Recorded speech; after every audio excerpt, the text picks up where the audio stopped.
Boa noite a todos, que a paz e o amor de Jesus nos envolva. Vamos elevando os nossos pensamentos, nos ligando com o nosso mentor individual, com Joana de Ângeles, Irmã Rosário, Irmã Teresa e toda a espiritualidade amiga nesta casa. Vamos nos ligar com nossa mãezinha querida, Maria de Nazaré, pedindo a ela que nos envolva em sua luz, em sua paz e que nos acompanhe em nossa ligação com Jesus, nosso Mestre. Mestre, estamos aqui reunidos para mais um estudo do Teu Evangelho e lhe pedimos, derrama sua luz sobre nós, se faça presente entre nós nesta noite. Auxilia-nos no entendimento e na aplicação dos Teus ensinamentos em todos os momentos da nossa existência. De mãos dadas a Maria e a Jesus, chegamos à presença do nosso Pai. A Ele agradecemos pelo que somos, pelo que temos, pela oportunidade desta encarnação e elevamos os nossos corações e pensamentos em louvor e agradecimento, dizendo a Ele: Pai nosso que estais nos céus, santificado seja o vosso nome, venha a nós o vosso reino, seja feita a vossa vontade, assim na terra como nos céus. O pão nosso de cada dia dai-nos hoje, perdoai as nossas ofensas, assim como nós perdoamos a quem nos tem ofendido. E não nos deixeis cair em tentações, mas livrai-nos de todos os males, pois vossos são o reino, o poder e a glória para todo sempre. Que assim seja, Senhor. Graças a Deus. E vamos nos ligando neste momento com as equipes de tratamento da casa.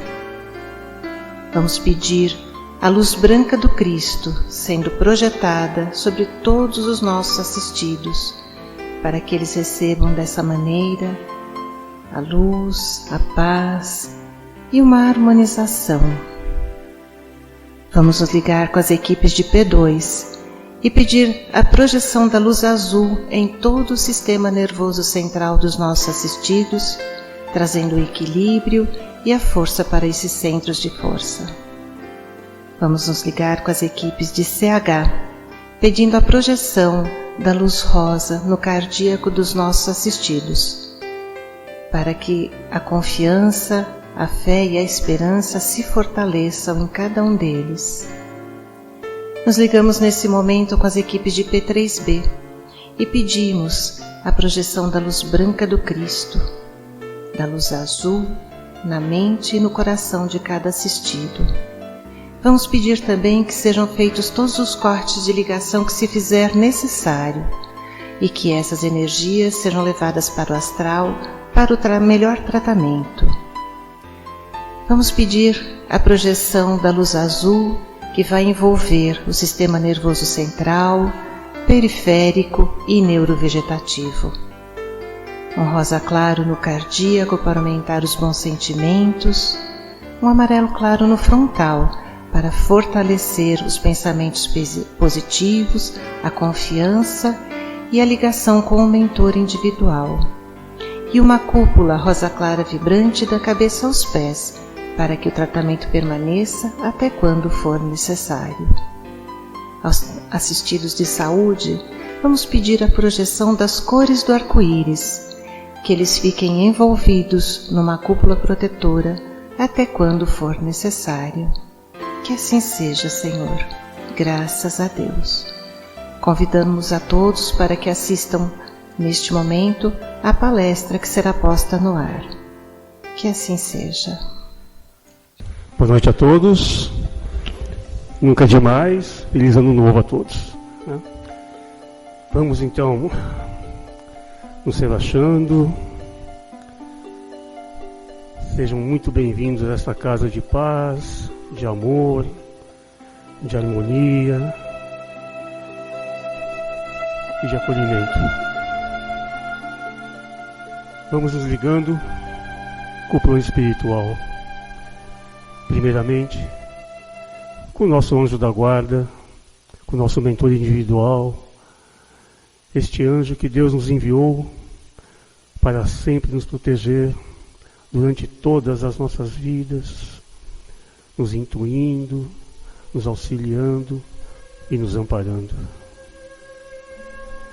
Vamos sentir com muito amor a presença das mentoras dessa casa bendita, Joana de Ângeles e Irmã Rosário, a quem somos muito gratos por esse cantinho de amor, esse cantinho de trabalho em nome do Mestre.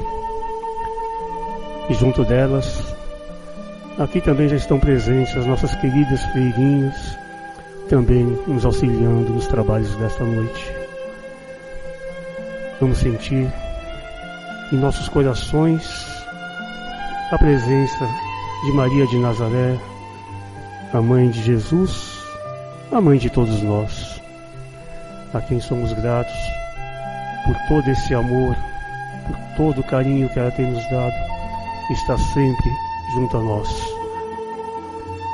E junto a Maria, de mãos dadas, vamos até o Cristo, o nosso Mestre, nosso querido Jesus, a quem somos gratos por seus exemplos, seus sacrifícios e por seu Evangelho Redentor.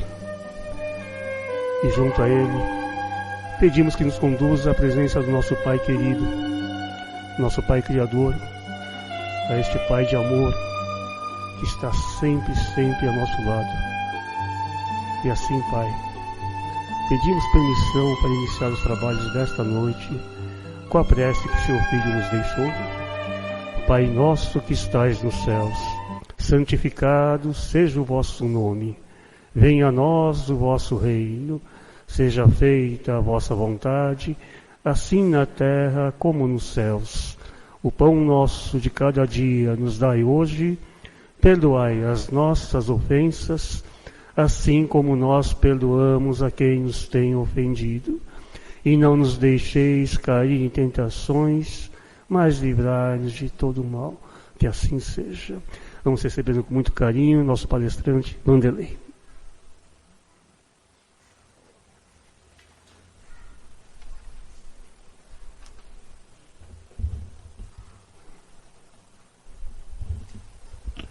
Boa noite, queridas irmãs e irmãos em Cristo.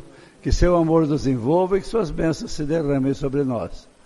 Hoje nós vamos falar de um assunto bastante interessante que é específico da nossa doutrina, é reencarnação. O nome do nosso bate-papo é qual é o objetivo da reencarnação.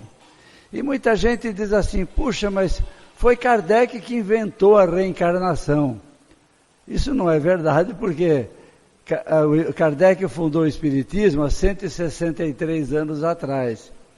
E 3.000 anos antes de Cristo, em alguns papiros egípcios, a gente já encontra menção à reencarnação. Seria a mesma coisa que nós dissermos assim, olha, eu acho que até que Newton inventou a lei da gravidade, então andava tudo flutuando pelo ar, né? Mas aí ele descobriu a lei da gravidade e as coisas se assentaram. Não é verdade. Newton simplesmente constatou a existência da gravidade e gerou princípios a seu respeito. E a mesma coisa com Kardec. Kardec, vendo toda aquela confusão que a humanidade fazia em torno da vida após morte, ele simplesmente colocou ordem e deu as devidas explicações necessárias. Esse assunto já é muito antigo. Se nós olharmos o tempo de Jesus, os judeus já se preocupavam com a vida após morte. Eles sabiam que existia alguma coisa, mas não sabiam exatamente explicar como nem porquê. Tanto que nós tínhamos duas seitas muito famosas naquela época, que vocês vão se lembrar bem dos nomes, os saduceus e os fariseus. Os saduceus eram materialistas, eles achavam que tudo terminava com a morte. Mas os fariseus, eles acreditavam numa vida após morte. Só que essa vida após morte, eles chamavam erroneamente, a gente percebe isso hoje, de ressurreição. Ora, ressurreição o que é? Ressurreição é a volta à vida de um corpo de alguém que morreu. É o caso, por exemplo, de Lázaro. O próprio Lázaro ressuscitou dos mortos. O corpo dele sem vida readquiriu o seu ânimo e voltou à vida. Então aqui é diferente. Por exemplo, quando Jesus chega para os seus apóstolos, e num dado momento ele diz assim: mas quem dizem por aí que eu sou? Aí os apóstolos disseram: uns dizem que és Jeremias, outros dizem que és Elias, outros dizem que és Isaías. E aí Jesus lhes fala: pois é, mas Elias já veio, eles não o reconheceram e fizeram dele o que quiseram. E o próprio Evangelho explica logo em seguida. E eles entenderam que Jesus estava se referindo a João Batista. Então João Batista era Elias reencarnado. E aí a gente pensa assim: puxa, mas João Batista, no dizer do próprio Jesus, isso está no Evangelho, gente. Sabe como é que Jesus falava de João Batista? Ele dizia o seguinte: dos nascidos de mulher, nenhum é maior que João Batista. Viram a bola que Jesus encheu do João Batista? Ele era o máximo. E, no entanto, como foi que João Batista morreu mesmo? Vocês lembram? Pois é, foi degolado, foi decapitado. E a gente pensa assim: puxa vida, mas como é que alguém tão bom, alguém tão elogiado pelo mestre dos mestres, teve essa morte tão horrível, tão sofrida? Aí é que entra a nossa parte.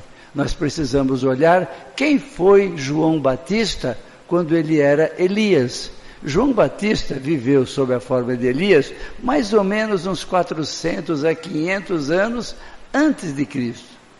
E naquela época ele era um fanático religioso. Ele não permitia que ninguém fosse infiel a Deus. Vocês já viram como é que os islâmicos se comportam por aqui? Quem é infiel, o que merece? Morrer. Pois é. Naquela época Elias achava a mesma coisa. Apareceram lá os engraçadinhos que nem eram da porta dos fundos, fizeram umas piadinhas lá sobre Deus, e aí o que Elias fez? Mandou decapitar todos. E se vocês sabem, para nós entendermos um bocadinho a reencarnação, quando a gente está aqui encarnado, vocês já ouviram falar do famoso véu do esquecimento, A gente então esquece o que aconteceu nas encarnações anteriores.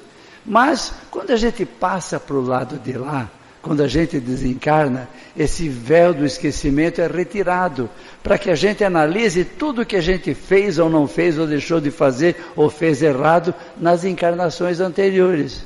E o que aconteceu com ele? Com Elias? Na hora que ele olhou para trás e percebeu as atrocidades que ele havia cometido, então ele procurou o departamento de reencarnação. Isso para nós sabermos o seguinte também quanto à reencarnação: as coisas não estão acontecendo por aqui contra a nossa vontade. As coisas estão acontecendo por aqui, conforme nós vamos ver em seguida, pelo nosso planejamento, pela nossa aceitação. E foi exatamente o que aconteceu com Elias. Quando ele percebeu que ele havia cometido aquela crueldade, ele disse o seguinte: eu quero voltar e na próxima reencarnação eu quero morrer exatamente como eu propiciei a morte às minhas vítimas. Daí então a explicação de que por que João Batista realmente morreu degolado. Ele estava cumprindo uma expiação que ele mesmo se havia proposto para saldar essa dívida adquirida em encarnação passada. Mas quando a gente olha na chegada do Livro dos Espíritos em 1857, como a gente disse, há 163 anos atrás, já fazia mais de 1800 anos que existia apenas uma teoria com relação à vida após a morte. Essa teoria era da Santa Madre Igreja. E o que dizia essa teoria? E não é que dizia, ela diz até hoje, porque a Igreja Católica não voltou 1 milímetro atrás nos seus princípios. Dizia o seguinte: após a morte, a gente tem 3 situações a enfrentar. Ou nós fomos uma pessoa boníssima e vamos direto para o paraíso, ou nós fomos um capeta e vamos direto para o inferno, ou nós fomos nem cá nem lá e vamos para o purgatório pagar umas dívidas e depois a gente adquire o direito de ir ao céu. dizia a igreja, e diz até hoje, para nós sabermos o que o povo escutava, entendia e acreditava na época de Kardec, que ao homem era dado viver como espírito, como alma, uma única vez. Ele nascia e morria e pronto, acabou-se. Quem iria nascer na próxima geração era outro espírito, era outra alma, esse aqui não voltava mais. É aquela teoria que nós conhecemos da Igreja Católica, de que todos morrem e aguardarão o dia do juízo final, quando Jesus, na sua segunda vinda, virá para julgar os vivos e os mortos. Esse é o que a gente aprendeu. Mas aqui, algumas questões que nós temos que questionar. Por exemplo, se nós formos, então, aquela bondade em pessoa, vamos para o céu eternamente. Fomos, então, aquele criminoso reles, vil e ignóbil, vamos para o inferno eternamente. Agora, pensem bem, situações eternas por seres que estão aqui de passagem. Imagine o seguinte, como é a lei brasileira com relação aos crimes cometidos, às faltas. Aqui no Brasil, ninguém fica preso mais do que 30 anos. A pessoa pode cometer todos os crimes possíveis e imagináveis, pode ser condenado a 200, 300 anos de prisão, mas só vai ficar preso 30 anos, porque é o que diz a nossa Constituição. Ninguém pode ficar preso mais do que 30 anos. E aí a gente imagina o seguinte, vamos imaginar um jovem de 20 anos, pintou, bordou, aprontou 1001 no crime e foi preso. Foi preso, condenado a 30 anos, que é a pena máxima. Ao fim dos 30 anos, cumprida a pena, ele sai de lá aos 50 anos. Enquanto ele esteve preso, ele leu, estudou, fez cursos, se espiritualizou, percebeu tudo o que fez de errado e se transformou numa pessoa maravilhosa. Viveu até os 70, 80 anos só fazendo bem e só ajudando o próximo.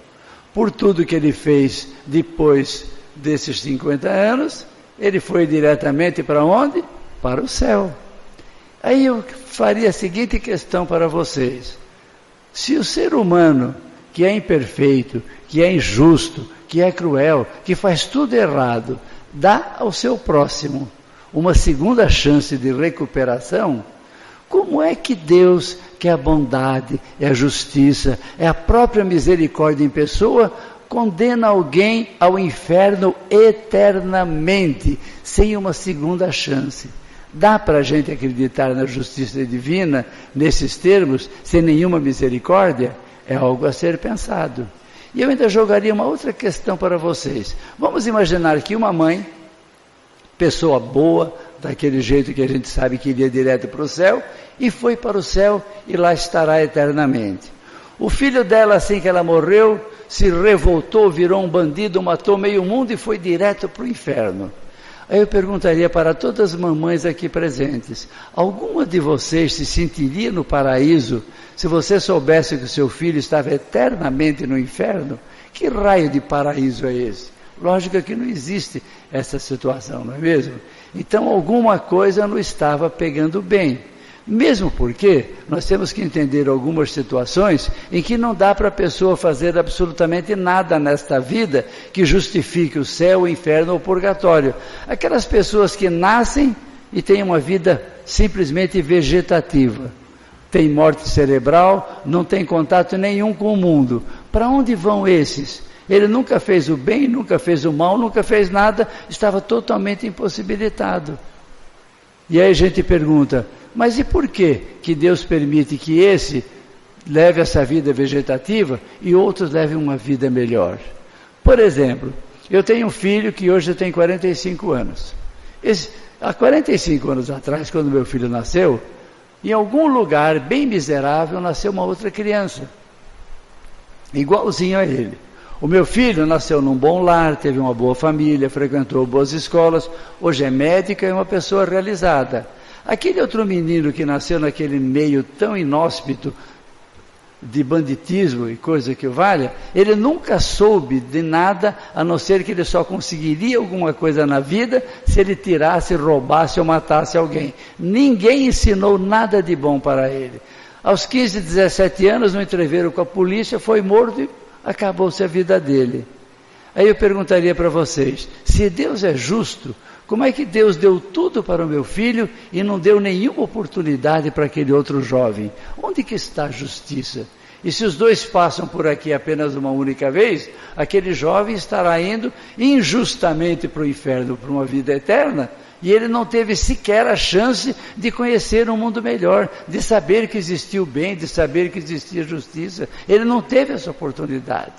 Mas quando a gente entende a lei da reencarnação, a gente percebe de que cada pessoa está aqui para passar a limpo as suas encarnações anteriores. E aí então, quando nós verificamos a vida desse jovem, pode ser que ele tenha tido nas encarnações anteriores um procedimento que justificasse essa sua vida breve, curta, aqui, que ele veio pagar algumas das faltas anteriores.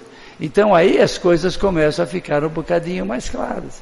Então aí nós começamos a entender que realmente Deus é justo, porque Ele dá a cada um de nós todas as oportunidades necessárias para que nós nos recuperemos. Se vocês lembrarem de que Jesus pregava, Ele dizia assim: o meu Pai não quer que nenhuma ovelha se perca. Ora, se o Pai não quer que nenhuma ovelha se perca, e Ele sabendo que tem ovelhas da pá virada aí na praça, é sinal de que Ele estará dando tantas quantas oportunidades forem necessárias para que esse pessoal um dia se reencontre e se volte para Deus. E aqui então, a gente aprende na teoria espírita a respeito da reencarnação, que quando nós passamos para o lado de lá, a gente fica sendo exatamente aquela mesma pessoa. Então não vamos nos iludir. Eu, quando era pequeno, eu lembrava assim que quando alguém morria, sempre se falava assim: coitado, era tão bonzinho, está lá com Deus, né? Quer dizer, depois que morre, todo mundo fica bonzinho. Isso até tem uma explicação, porque depois que morre, ele não pode fazer mais nada para desmanchar a fama, né? Então, tem uma explicação. Mas, por outro lado, nós temos que entender o seguinte: ninguém fica bonzinho depois que morre. Aquele que é bandido, que é malvado, que é cruel, vivo, morreu, ele vai ser, depois da morte, aquela mesma pessoa cruel, terrível. Por isso é que nós temos tantos obsessores do lado de lá que vêm importunar a vida da gente. Se todo mundo virasse santo quando passa para o lado de lá, não aconteceria nada disso, não é verdade? Bem, então, se tudo isso acontece, na verdade isso quer dizer o seguinte: se nós passamos para o lado de lá e não se altera o caráter das coisas que nós fomos, por outro lado, eu posso garantir para vocês que se altera uma coisa fundamental. Quando nós estamos na erraticidade, quando nós estamos desencarnados, lá a nossa visão se aclara. A gente vê com mais clareza, mesmo porque estamos despidos do famoso véu do esquecimento. A gente olhando tudo o que aconteceu em encarnações anteriores, aquela refrescada de memória faz com que a gente caia na real. Então aí a gente está apto a planejar a próxima encarnação e traçar um plano em que a gente vai recuperar todo o terreno perdido. Vocês vejam o que aconteceu com João Batista. Como Elias, ele veio aqui propenso a pagar a pena da falta que ele havia cometido, aquela injustiça com aquele povo todo que ele mandou matar. E assim somos nós. A gente vai para o lado de lá, e quando nós estamos do lado de lá, a gente traça o plano, com a nossa visão mais clara, das coisas que nós deveríamos ter feito e não fizemos, ou das coisas que nós fizemos de uma maneira errada e precisamos corrigir. E aí a gente faz aquele planejamento, e a gente chega lá e diz o seguinte: olha, eu quero voltar na próxima encarnação e ter à minha volta todas essas pessoas que eu magoei, que eu não soube perdoar, que eu não soube me entender, porque agora eu realmente vou passar a minha vida limpo e vou me tornar uma pessoa melhor. Então, quando a gente volta para cá, acontece aquela coisinha do danado do véu do esquecimento. Ele cai em cima da gente e nós não lembramos de tudo que prometemos, do que planejamos do lado de lá. E quando a gente chega do lado de cá, começam as reclamações. Ah, mas eu não merecia ter esse filho que eu tenho. Essa mulher é demais, esse marido ninguém aguenta. Essa sogra, então, meu Deus do céu. E a gente não está sabendo de que fomos nós que exigimos a presença dessas pessoas. Porque nós não soubemos conviver com elas na encarnação anterior, estamos aqui para outra oportunidade que Deus está nos dando, cumprindo aquilo que Jesus nos disse, que o Pai não quer que nenhuma ovelha se perca, e que a gente tem condição de refazer todo o nosso caminho.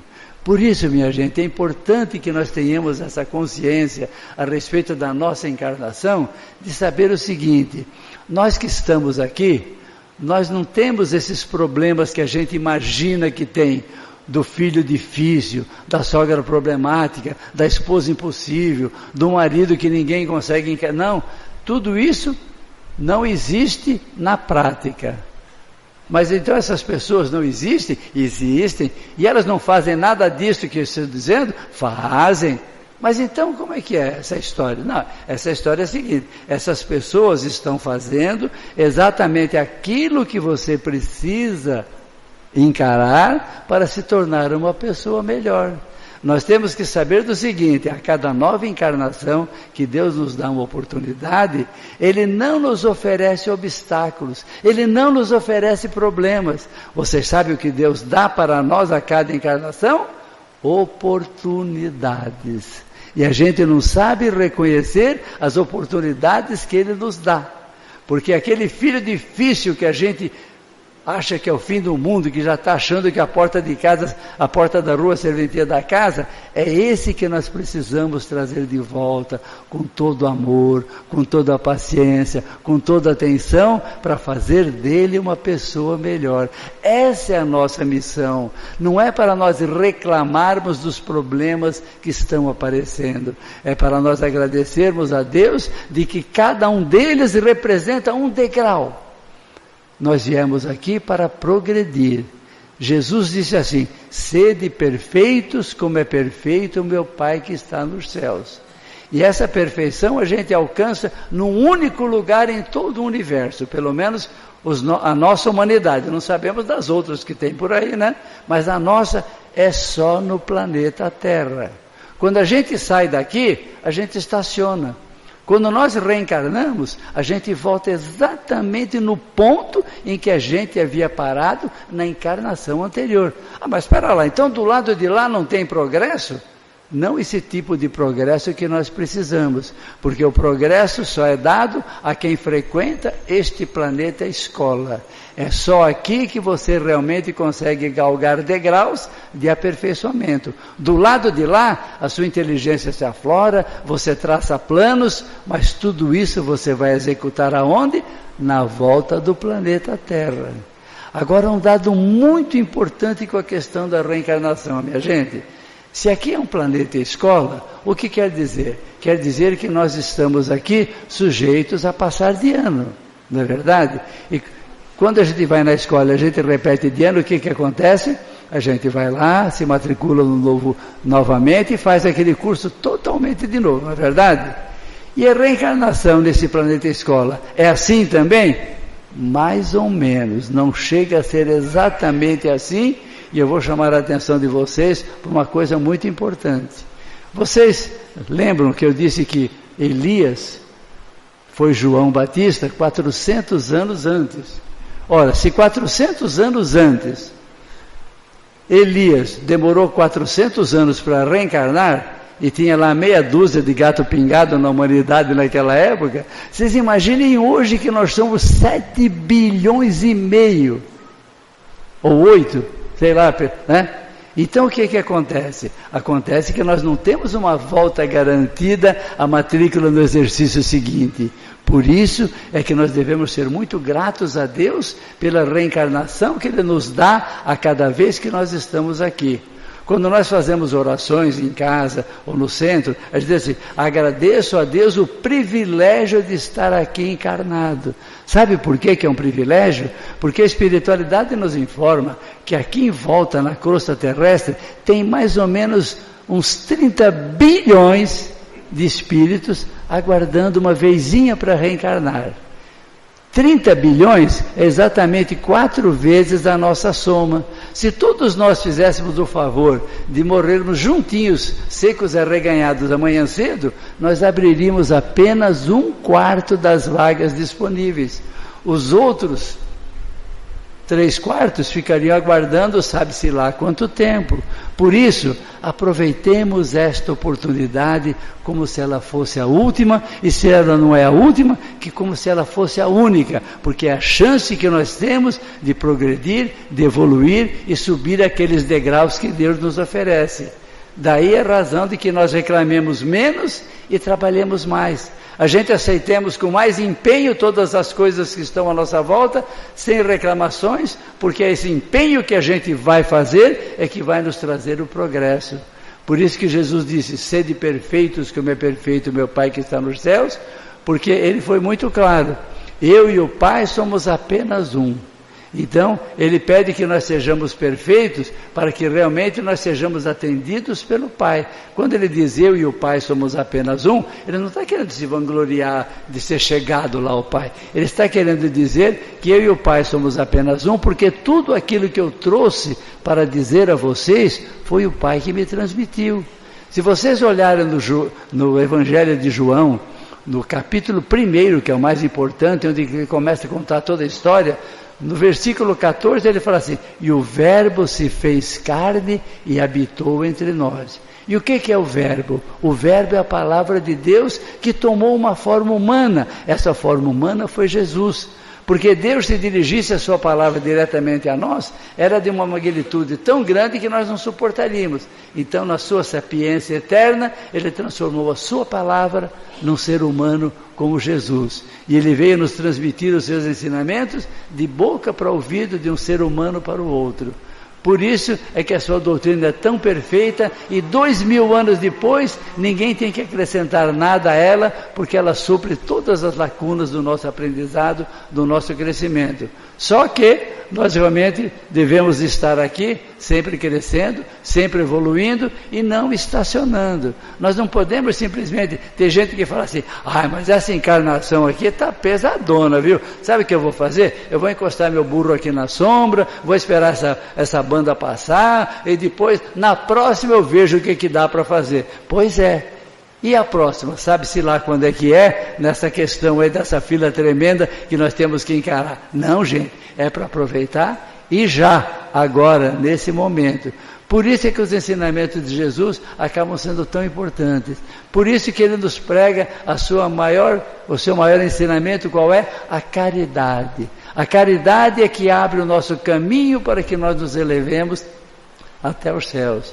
É através da caridade que nós conseguimos ser pessoas melhores. E quando alguém perguntou a Jesus, esse alguém alguém não perguntou a Jesus. Kardec perguntou a espiritualidade: como é a caridade segundo a entende Jesus? E a caridade segundo a entende Jesus está na pergunta 886, para quem é curioso e gosta de estudar, do Livro dos Espíritos. Diz assim, ela se divide em 3 partes. Benevolência para com todos. Então você tem que ser benevolente, você tem que ser dócil, você tem que ser generoso com todos aqueles que estão à sua volta. Veja que a palavra é benevolência para com todos. Não é só com aqueles que você ama, com aqueles que você tem simpatia. Não, é com desafeto, com aquele chato, com aquele que te incomoda. Benevolência para com todos. E o segundo e mais importante ainda é indulgência para com as faltas alheias. É o que a gente não consegue. O que é indulgência? É nós perdoarmos o outro do jeitinho que ele é, aceitarmos o outro como ele é, com todos os seus defeitos, com toda a sua ranzinza, do jeitão que ele é, porque ele não vai mudar, ele é daquele jeito. E a gente aprende na vida que nós temos que amar as pessoas tais quais elas são. Não podemos exigir que nós as amássemos do jeitinho que nós gostaríamos que elas fossem, né? Aquela história, se o filho fosse assim, se o marido fosse assado, se a mulher fosse não sei... Não tem nada disso. É para você amar a todos indistintamente e praticar com eles esse perdão. E para encerrar o nosso bate-papo dessa convivência importante, vamos nos lembrar apenas de uma lei anunciada pelo Chico Xavier, que é uma lei eterna, assim como são todas as leis de Deus, que é a lei de causa e efeito.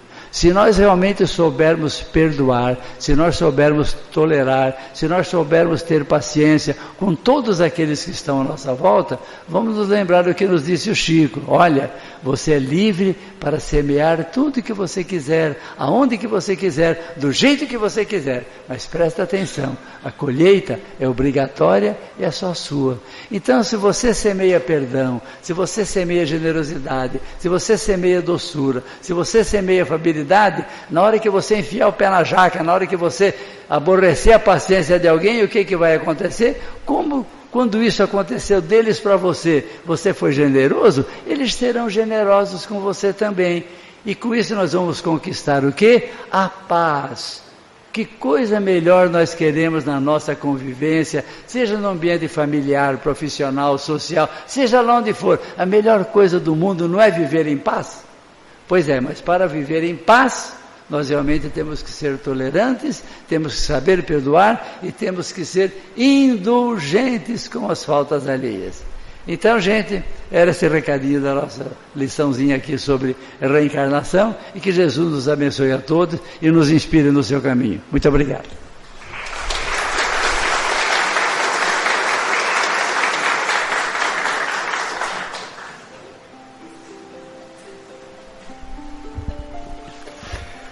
E assim, uma vez mais, vamos entrelaçando nossos corações e sentindo esse amor que ora vibra por todos os cantos desta casa. Vamos vibrar esse amor para todos os nossos irmãozinhos, irmãs, os mais necessitados, aqueles que se encontram nos hospitais, os idosos em seus asilos abandonados. Vamos levar esse amor a cada cantinho desta terra, vibrar amor por todos indistintamente.